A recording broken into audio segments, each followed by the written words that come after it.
Hello friends, સાબુદાણાની કાંજી બનાવવા માટે સૌથી પહેલાં આપણે સાબુદાણાને સારી રીતે ધોઈ અને 1 કલાક માટે પલાળી દેશું. હવે આપણે એક પેન ગરમ મૂકીશું, તેમાં ઘી નાખીશું. ઘી ગરમ થાય એટલે આપણે તેમાં થોડાક ડ્રાયફ્રૂટને સાતળી લેશું અને પછી આપણે જે સાબુદાણા પલાળેલા છે તે તેમાં ઉમેરી તેને થોડી વાર માટે કૂક કરી લેશું.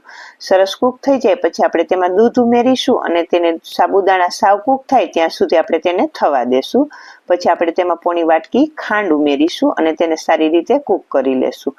બધું સરસ કૂક થઈ જાય અને તેની ક્વોન્ટિટી અડધી થઈ જાય પછી આપણે તેમાં એલચી પાવડર અને જે આપણે ડ્રાયફ્રૂટ સાતળેલા છે તે ઉમેરીશું અને તેને આપણે સર્વ કરીશું અને ઉપરથી બદામથી ગાર્નિશ કરીશું. તો તૈયાર થઈ ગઈ છે મસ્ત મજાની સાબુદાણાની કાંજી.